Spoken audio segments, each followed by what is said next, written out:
Well, hey guys, and welcome to a somewhat special pickups video here. Mainly because the last couple of months I've kept mine to the end of the month and doing the roughly 30 days of pickups. Because sometimes I only have a couple of items and sometimes I get 10 or 12 things. And it's just felt better. But this time around it is super special, and I mentioned in the last pickups video that by the next time I did this I should have something really cool.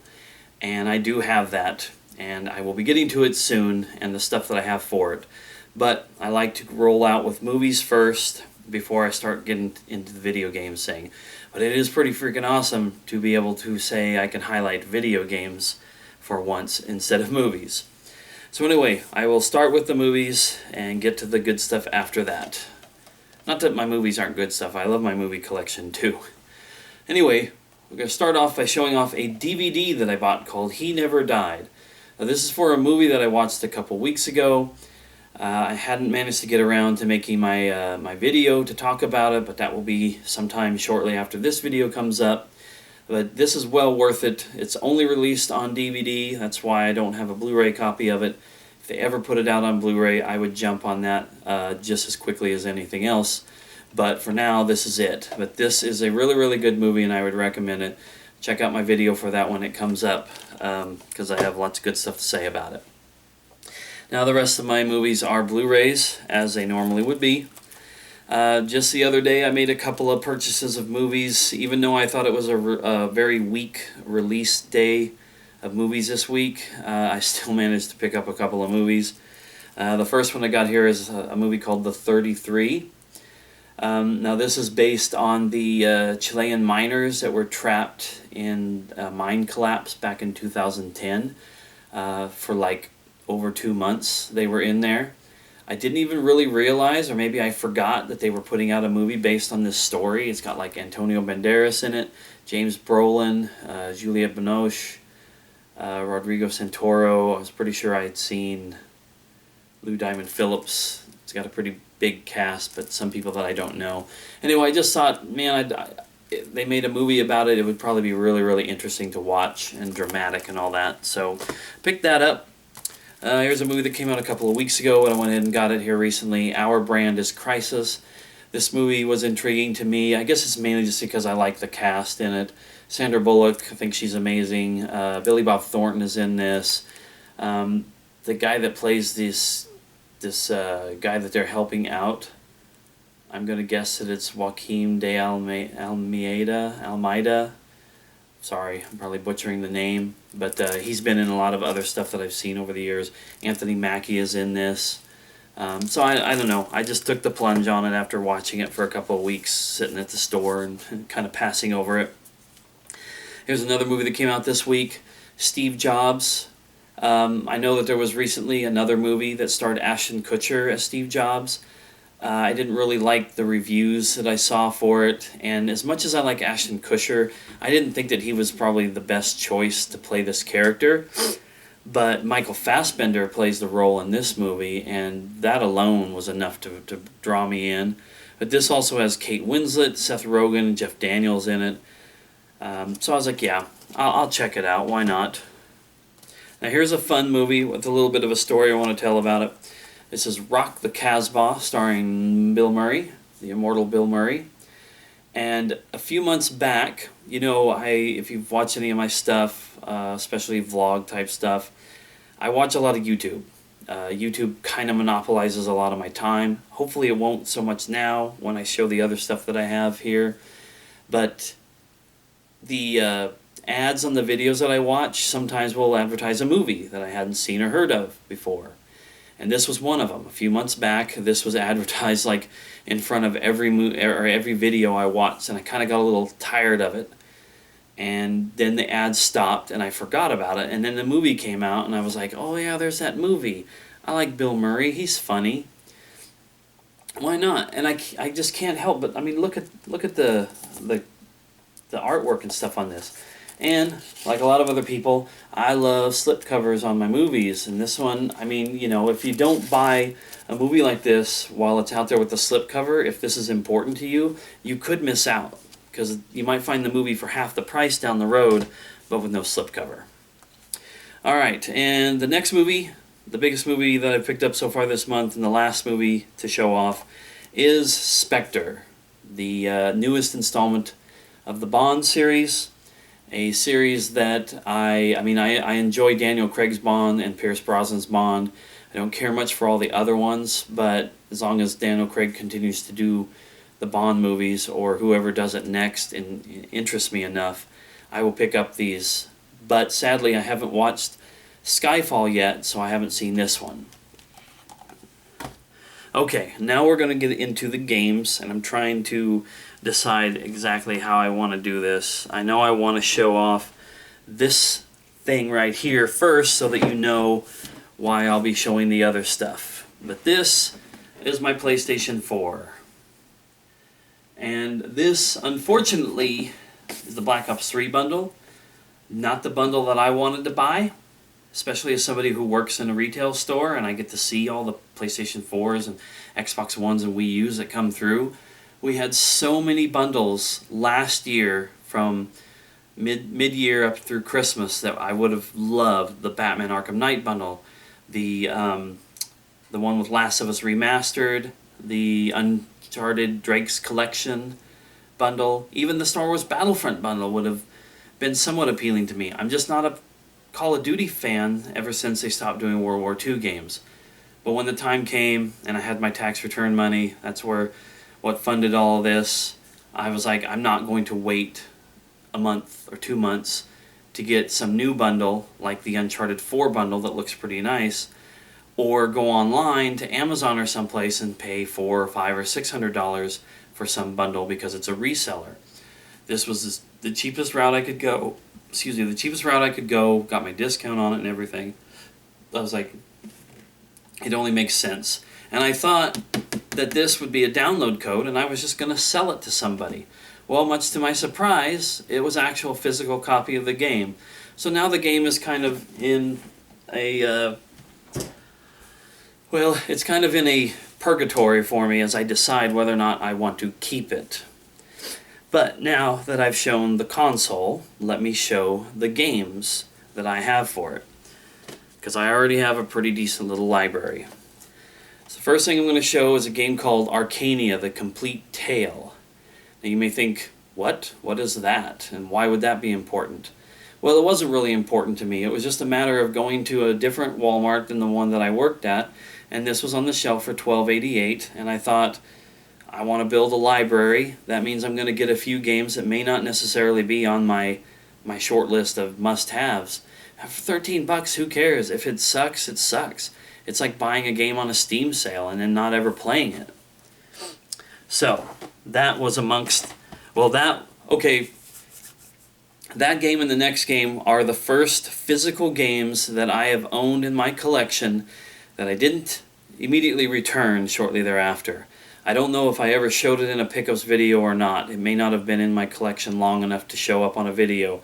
I did buy Dishonored, the definitive edition, like the remastered PS4 game, around the Black Friday sales last year, but after reading some somewhat mediocre reviews of it and already owning it on the 360, I decided to return it. That was the first game that I've ever owned and had in my possession. I just don't have it anymore. Of course, the first PS4 game that I ever paid for is Shenmue 3, but we won't probably see that game until next year sometime. But Arcania, The Complete Tale, and Shovel Knight are my first two games that I actually owned, bought a couple of days before I bought the PS4 itself.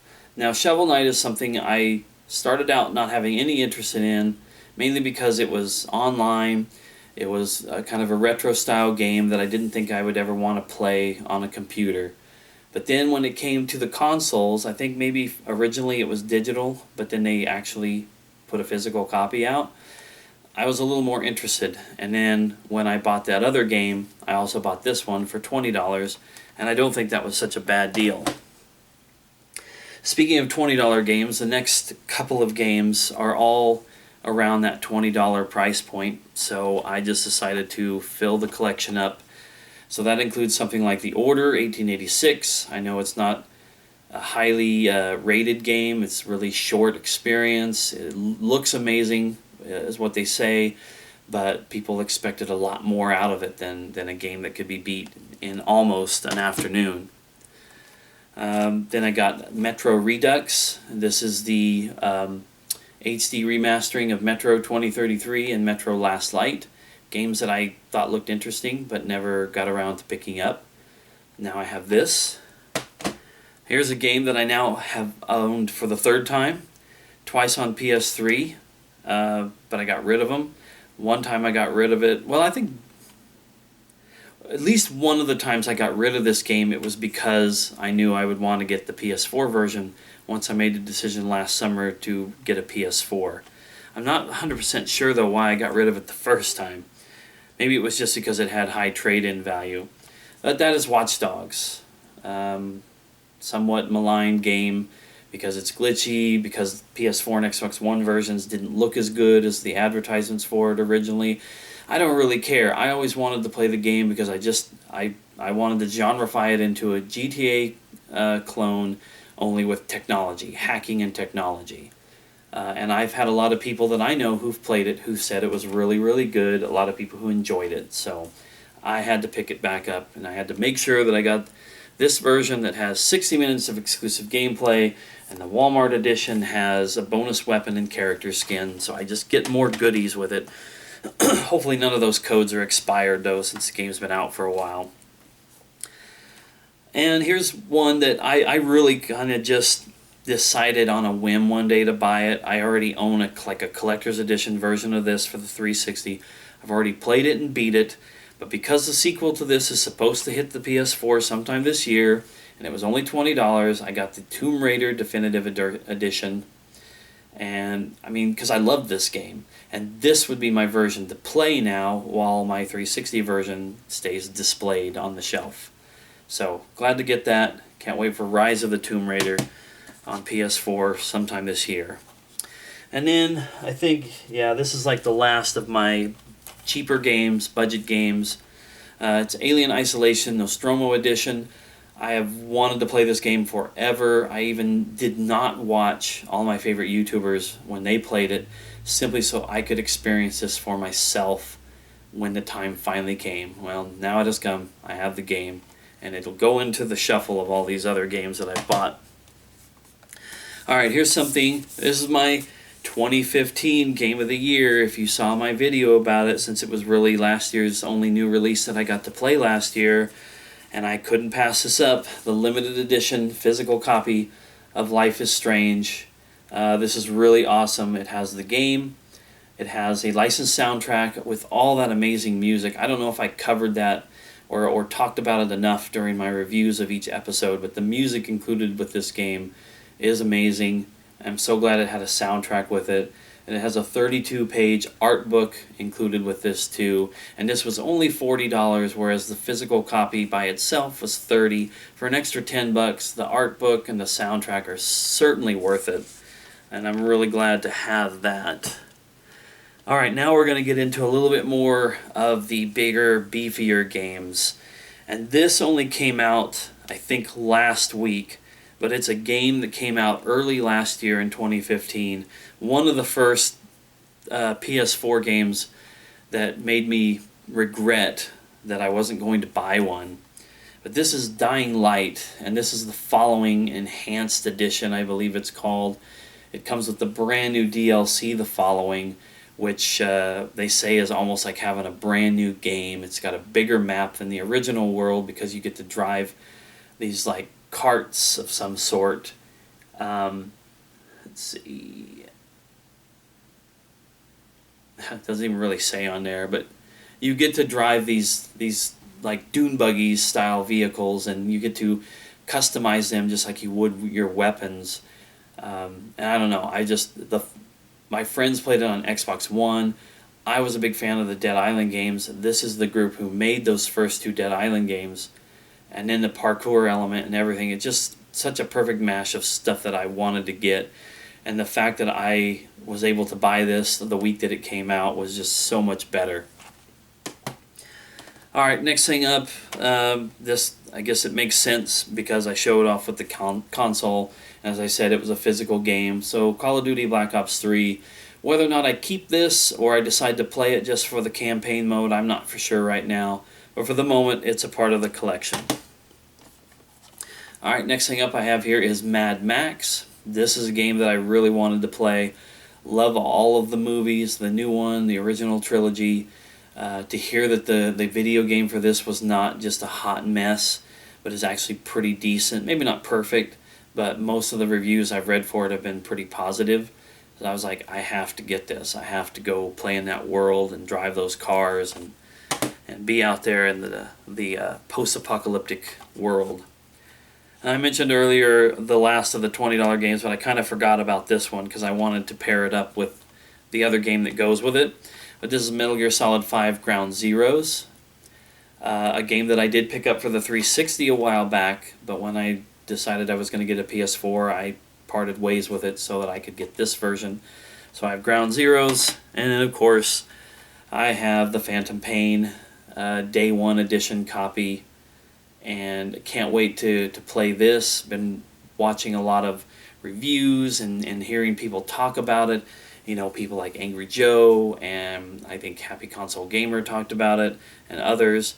And I've just been waiting to get immersed in this world. It will wait for some of the other titles that I've already started to get into, including this one. Although this one isn't a super priority, it was just really freaking awesome to play in this world again. Grand Theft Auto 5 for the PS4. I actually parted ways with my PS3 copy. I kind of wish I would have kept it, just because I loved that game so much, but this is going to be the more important version of it for me to play, and I've already jumped into it a little bit to get back into that world. Grand Theft Auto 5 is just the best Grand Theft Auto game I've ever played, and one of the best games of the year that it came out in 2013, I think.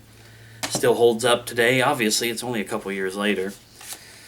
And the last two PS4 games, or the last three PS4 games that I have to show off, are even more important to me and anticipated than even the last couple of those. First thing, Witcher 3 Wild Hunt. Hell yeah, gotta have this one. This ended up being rated on a lot of top 10 lists as the best game of last year. A lot of the channels that I watch on YouTube, like IGNs and stuff like that, or some of the GameSpot people, a lot of people put this on the top. I'm not saying that it is the best game definitively, but you know it's going to be in the top spot for most people, especially if you like this kind of game. I'm saddened that I haven't played the first two games, but I'm not going to limit myself to it. I know a lot of people have said you don't really need to play this one. 2 is probably the one I wish I had played the most. The first one is a little weird. I have played some of that one. But Wild Hunt, I can't wait to jump into this world at some point. But the first big storyline driven, or not storyline driven, but just like the first big single player beast of a PS4 game that I have already gotten myself into a little bit is this next game to show, which is of course Fallout 4. I would be remiss if I didn't have this game. I even talked about it when I played Fallout 3 last year, about how this was going to be a very anticipated game for me. And like I said, I've already started to play it. I'm really, really enjoying it so far. I'm probably going to be playing some of it here shortly after I finish doing this video. There's Fallout 4. Now I just have 2 more games to show, and these are really, really special to me. One's a collector's edition, one's a special edition, but one of them is for a console that I don't even own yet. And I think I'll just go ahead and show that one next, even though it kind of breaks the continuity up. But this is Xenoblade Chronicles X Collector's Edition. Art book, game, a art card, and the soundtrack. But unlike the Life is Strange Limited Edition, the soundtrack for this one comes on a flash drive. That's what this is here. Now, question that I'm sure somebody may be asking. Why did you buy this? It's a Wii U game. You don't have a Wii U. Well, I've mentioned it in the past. I even did a video on, like, at the time, what my wish list of Wii U games would be if I ever got one. I think this may have been on that list because it had been announced by that point. But Zelda for the Wii U, assuming that it still comes to the Wii U and doesn't get shipped off to the NX and not have a cross-platform release or something, But Zelda U for the Wii U is a system seller for me. And whenever we get some definitive idea of when that's going to come out, then I can plan out, I can map out when or how I would get a Wii U. But this is like a second highest priority game for me, especially now that I've seen some gameplay footage of it. Oh, holy shit, man. I am just so shocked at how beautiful this game looks, how spacious and massive the environments that I saw looked on it. And I've played just a smidge of the first game on the Wii. I own that. I want to go play it someday all the way through, but it was enough to get me interested even in the second game. And I wanted to get this version of it now while it was still relatively affordable, in my opinion. A lot of these, in fact, I don't think I spent over $100 for any singular massive item. I guess I really only have one other massive item and I haven't showed it yet. But this was not over $100, but a lot of these kind of items end up over $100 2 or 3 or 4 years down the line when the only way that you can buy them is on eBay or Amazon. So I thought it was really smart of me to get this now. And like I said, the last thing that I have to show, I've obviously already kind of mentioned that it's a big item and more expensive, but also I actually paid less for this than the $90 I spent on Xenoblade Chronicles X Special Edition. This is Just Cause 3 Collector's Edition.